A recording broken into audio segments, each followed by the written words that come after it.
Hello students, welcome online classes, BSAP Academy, Senior Secondary School Maharaj. Today I will discuss class 8 Science Chapter 6 Combustion and Flame. आज कम्ब्यूशन और flame हम बात करेंगे method of the controlling fire, कि हम आग को कैसे कंट्रोल कर सकते हैं। तो इसमें दिया है first by using the water. Water से क्या होता है कि water absorb by the fuels by which it's ignition temperature भी इंक्रीज। जैसे कोई लकड़ी अगर भीगा हुआ हो तो उसको हम आसानी से नहीं जला सकते। तो क्या कि water is the most common fire extinguisher. It can be sent only when the material like wood, paper, etc. are on the fire. Water cannot be used if electrical equipment are on the fire, causes water conduct electricity and can be harm those trying to the put out of the fire. तो अब ये कह रहा है कि पहले तो हम आग को कंट्रोल करने के लिए पानी का प्रयोग कर सकते हैं, लेकिन पानी का प्रयोग कहाँ करना है। एंड दैट मीन्स ऐसा नहीं जैसे मान लो कि घरों में कहीं शॉर्ट सर्किट का आग लग गया और उस पर पानी फेंको, कीचड़ फेंको, तो ऐसा नहीं, क्योंकि water is the good conductor of electricity. तो जैसे मान लो कोई बर्निंग मटेरियल जैसे वुड है, क्लॉथ है, पेपर है, अगर ऐसे मटेरियल जल रहे हैं तो हम पानी उस पर डाल देते हैं तो उसका इग्निशन टेम्परेचर क्या होता है, बढ़ जाता है और इस तरह से वहाँ पे आग हमारा क्या होता है, कंट्रोल होता है। Water can not be use to the put out oil and petrol. अब जहाँ पे ऑयल या पेट्रोल पर आग लगा है तो वहाँ भी नहीं पानी फेंकना चाहिए, क्योंकि उसके साथ उसका फ्लो क्या होगा, बढ़ जाएगा और पानी के से चूँकि हल्का होता है तो इसके टॉप सरफेस पर आ जाता है और वह आग और तेज़ी से क्या होता है, फैल जाता है। तो ऐसे में फिर दिया कि by using the carbon dioxide. अब जो फायर एक्सटिंग्विशर होते हैं, जैसे हम लोगों की स्कूल कमरे में है, हम लोग बरामदे में लगा हुआ है, तो स्कूल में बहुत सारे ऐसे जो हमारे ऑफिशियल प्लेस होते हैं तो वहाँ पे सेफ्टी डिवाइस के फॉर्म हम लोग फायर एक्सटिंग्विशर होते हैं। आप देखते होंगे पेट्रोल पंप पे जाते हैं तो क्या देखते हैं कि वहाँ पे बाल्टी में बालू भर के रखा रहता है, क्योंकि ऐसी कंडीशन आता है तो हम वहाँ पे बालू फेंक देंगे तो क्या होगा कि पेट्रोल या डीजल या केरोसिन का जो फ्लो होगा क्या होगा, रुक जाएगा और आग दूर तक नहीं फैलेगी। Carbon dioxide is the best fire extinguisher to the put out fire caused by the inflammable material like oil and petrol and electrical equipments. Carbon dioxide is the heavier than air and it covers the fire and cut off of the supply of oxygen and cut out of the fire. तो अभी बताएं कि that means carbon dioxide they are the not support of the flames.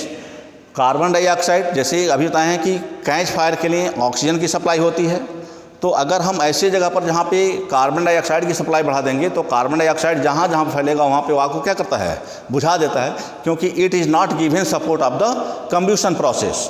Carbon dioxide combustion process को support नहीं करता है। Carbon dioxide is the store at the high pressure as the liquid in the cylinders. Chemicals like the sodium bicarbonate, जिसे हम लोग baking soda भी कहते हैं, potassium bicarbonate produce carbon dioxide. तो फायर एक्सटिंग्विशर में कुछ केमिकल्स रखते हैं, उसमें दो ट्यूब होता है, एक ट्यूब में ग्रेनल सोडियम बाइकार्बोनेट या पोटेशियम बाइकार्बोनेट रखा रहता है और उस पर एक ग्लास की राड होती है, उसमें सल्फ्यूरिक एसिड रखा रहता है। तो जब नोज जो होता है उसको जब हम उल्टा करके तोड़ते हैं तो वो ग्लास क्या होता है, टूट जाता है।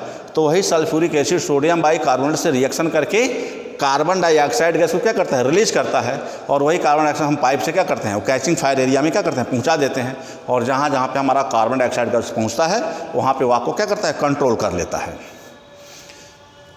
तीसरा दिया है टाइप ऑफ द कम्ब्यूशन। अब होता है कि जो कम्ब्यूशंस होते हैं उसके कितने टाइप्स होते हैं, तो there are the 3 main type of the combustion. Combustion की 3 कैटेगरी बनाई गई है।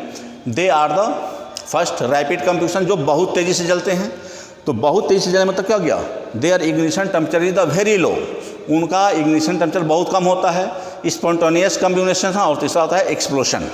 तो एक्सप्लोशन होता है कुछ चीज़ें ऐसे जलती हैं जो हाई साउंड्स प्रोड्यूस करते हैं, जैसे बम, जैसे धमाका हम लोग कहते हैं। तो rapid combustion it is the combustion in which a substance burn rapidly and produce heat and light with the help of the external heat. जैसे एग्जांपल हमारा बर्निंग ऑफ एलपीजी है, केरोसिन है, ठीक है, पेट्रोल है, ये क्या है, ये रैपिड कम्ब्यूशन है because they are substance which ignition temperature is the very low. Spontaneous combustion it combustion in which the substance burn spontaneously and produce heat and light without the help of external heat, जैसे phosphorus burn spontaneously at the room temperature. तो जो सामान्य परिस्थिति में आग पकड़ लेता है, नॉर्मल टेम्परेचर एंड प्रेशर पर जो काम कर लेता है उसे हम लोग स्पॉन्टेनियस कंबशन के सीरीज में रखते हैं। और तीसरा है एक्सप्लोशन। तो इसमें क्या होता है, कुछ ऐसे मटेरियल जो कैच फायर के साथ producing high level of energy and high sound, ज़्यादा एनर्जी रिलीज करते हैं और इनसे ज़्यादा साउंड भी प्रोड्यूस होता है। तो it is a combustion in which a substance burn suddenly and produce heat, light and sodium sound with the help of the heat और द प्रेशर, जैसे explosion of the crackers on applying heat और the pressures. तो इस तरह से हम लोग 3 तरह के कंब्यूशन सीरीज रखते हैं, रैपिड, स्पॉन्टेनियस एंड एक्सप्लोशन। अब जाके टाइप ऑफ कंब्यूशन में क्या है, रैपिड कंब्यूशन में देखो जैसे हमारा एलपीजी है, घरों में जैसे हम लोग चलाते हैं, थोड़ा सा चिंगारी बनता है और हमारा जो एलपीजी स्टोव होता है उससे क्या होता है, फ्लेम बनना शुरू हो जाता है।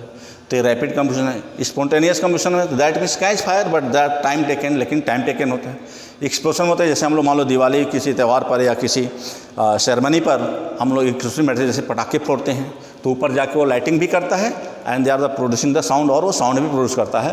तो इस तरह से ये 3 कैटेगरी हो गया, rapid, spontaneous and explosion sounds. Thank you students. In the next video I discuss the type of the flame.